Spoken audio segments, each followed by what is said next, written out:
इतिहास में ब्राह्मणों के साथ सबसे ज्यादा अन्याय, दोबारा लिखी जानी चाहिए हिस्ट्री। बाबा रामदेव ने देश में छेड़ी नई बहस, मुगलों का गुणगान, सनातन का अपमान, अंग्रेजों का महिमा मंडल, वेदों का गलत ज्ञान, ब्राह्मण साम्राज्य का गायब इतिहास। जो अन्याय को दूर करे वो क्षत्रिय, जो अज्ञानता को दूर करे वो ब्राह्मण, जो अभाव को दूर करे वो वैश्य। फिर भी महान मुगल कैसे? अकबर को महान बताया, शिवाजी को धोखेबाज, रामचरितमानस को कहा दलित विरोधी। देश के इतिहास में छिपे हैं कई रहस्य।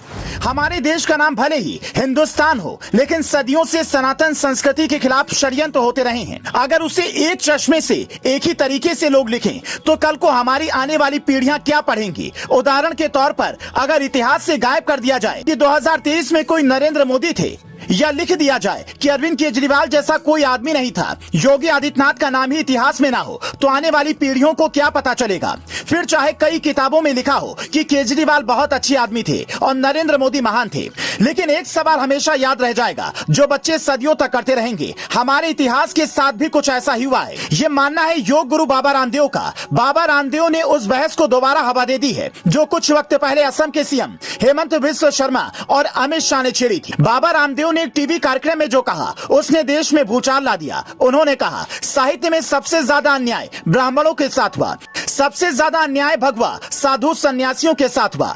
उन्होंने कहा कि हमने जन्म से नहीं कर्म से जाति को माना है। हमने कहा जो अन्याय को दूर करे वो क्षत्रिय, जो अज्ञानता को दूर करे वो ब्राह्मण, जो अभाव को दूर करे वो वैश्य, जो अशुचिता को दूर कर सेवा और शुचिता के प्रतिमान स्थापित करे वो शूद्र। इसमें जाति कहाँ आ गई?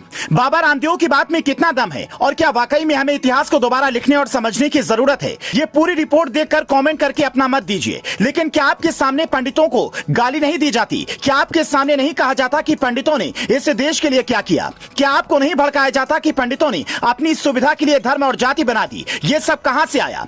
कुछ इतिहासकार मानते हैं कि शिवाजी धोखेबाज, लुटेरे और पहाड़ी चूहे थे। ऐसा कहने वाले इतिहासकार तो मर गए और अब कुछ गिने चुने ही हैं जो ऐसा कहने की हिम्मत नहीं रखते। लेकिन अभी भी कुछ लोग इस तरह के सवाल उठाते रहते हैं। यहाँ तक कि कुछ इतिहासकारों ने श्री राम और श्री कृष्ण के जन्म पर सवाल उठाए। राम सेतु को लेकर एक लंबी बहस चली। रामचरितमानस को दलित विरोधी कहा गया। ये सब उन्हीं इतिहास की किताबों से उपजे बीज हैं। और इसी तरह सरस्वती नदी के अस्तित्व पर कई इतिहासकारों ने सवाल किए।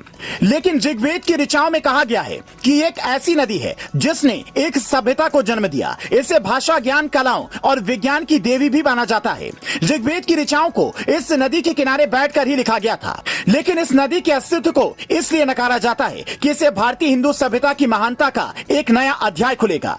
इस तरह के इतिहास को लेकर बाबा रामदेव ने कहा कि भारत को अंग्रेज और मुगलों ने लूटा और फिर खुद ही लूट गए। बहादुर शाह जफर के वंशज आज दाने दाने को मोहताज हैं। उन्होंने कहा कि पाप सामने ही खत्म हो जाता है। जिन मुगलों ने देश पर क्रूरता की, हरमों में 5-5 हजार माँ बेटियों को रखा, ऐसे लोग अपने कर्मों से नष्ट हो गए। इतना ही नहीं, जिन ब्रिटिशर्स का 150 से ज्यादा देशों में साम्राज्य था वो खत्म हो गया। वो अपने देश में 3 टुकड़ों में होने की कगार पर पहुंच गए हैं।